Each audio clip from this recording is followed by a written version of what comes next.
Good morning students. मैं आप लोगों को लगातार तरीके से वीडियो भेज रहा हूँगा। अब आप इसको पढ़ना चालू करें। ऐसे तो जो लोग थर्ड ईयर के अंदर हैं वो लोग अपने थर्ड ईयर के एग्ज़ाम की तैयारी चालू करें, क्योंकि एग्ज़ाम भी जल्दी होने वाले हैं, सितंबर में ही चालू हो जाएंगे। इसको भी देखना चालू करें।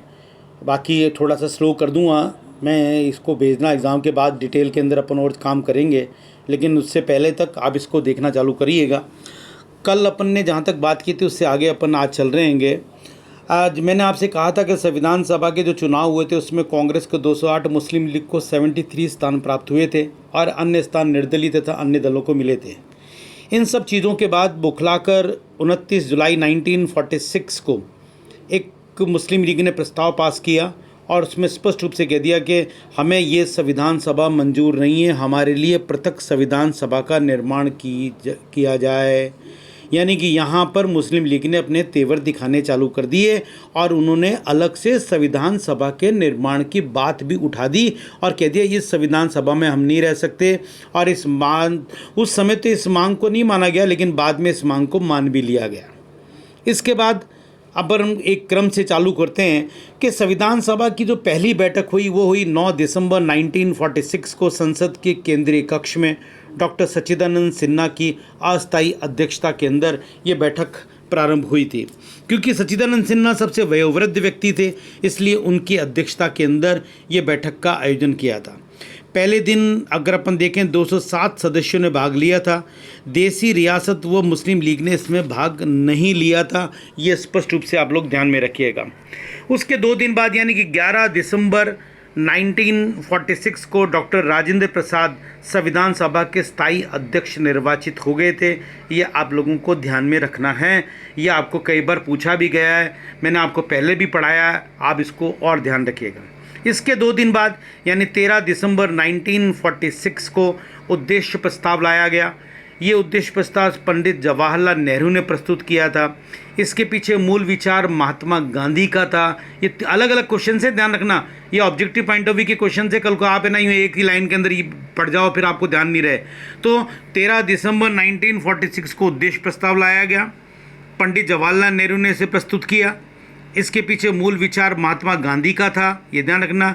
और 19 दिसंबर से इस पे चर्चा चालू हुई थी, जो कि 22 जनवरी तक इस पर मतलब ये 13 दिसंबर को ये प्रस्ताव लाया गया, 19 दिसंबर तक इसके ऊपर चर्चा चली और 22 जनवरी 1947 को इसको पास कर दिया गया था। ये स्पष्ट रूप से ध्यान में रखिएगा। ये तीनों डेट्स यानी 13 दिसंबर 1946, 19 दिसंबर तक चर्चा चली वो, और 22 जनवरी 1947 को इसको पास किया गया। ये तीनों चीज़ें याद रखनी है आपको, कोई सा भी चीज़ नहीं भूलनी है जीके के पॉइंट ऑफ व्यू से। वैसे भी आपको एग्ज़ाम की तैयारी, कोई से भी एग्ज़ाम की तैयारी कर रहे हो उसमें भी डिटेल में जाने के लिए ये चीज़ ज़रूरी है, ये स्पष्ट रूप से इसमें ध्यान में रखिएगा। उसके बाद अगर अपन देखें तो और व्यवस्था आगे बढ़ी और व्यवस्था आगे बढ़ने के अंदर कई समितियों का निर्माण चालू हुआ। इन समितियों में सबसे महत्वपूर्ण समिति थी प्रारूप समिति, जिसने संविधान को पूरे को बनाया, प्रारूप तैयार किया। उस समिति 29 अगस्त 1947 को गठित की गई। डॉक्टर भीमराव अंबेडकर इसके अध्यक्ष बनाए गए थे। इसके प्रमुख सदस्यों में इनका नाम ध्यान रखिएगा: N Gopalaswami Ayyangar, Alladi Krishnaswami Ayyar, Kanhaiyalal Maneklal Munshi, T Krishnamachari, Mohammad Saadulla, N Madhavrao, DP Khaitan और एन मुखर्जी थे। ये सारे लोगों के नाम आपको याद करने हैं। ये कई बार पूछा जाता है प्रारूप समिति में कौन कौन थे, ये स्पष्ट रूप से ध्यान में रखिएगा। अच्छा, एक महत्वपूर्ण प्रश्न है, कई बार पूछा था संविधान का प्रारूप किसने लिखा, तो संविधान का प्रारूप एन मुखर्जी के द्वारा तैयार किया गया था। ये किताबों में मिलता नहीं है, लेकिन ये मैं आपको बता रहा हूँ, एन मुखर्जी के द्वारा तैयार किया गया था और ये महत्वपूर्ण नाम है जो कि आपको ध्यान रखना है। इसके अतिरिक्त भी कई समितियाँ बनी थी, जैसे संघ शक्ति समिति, इसमें 9 सदस्य थे। इसके अध्यक्ष पंडित जवाहरलाल नेहरू थे।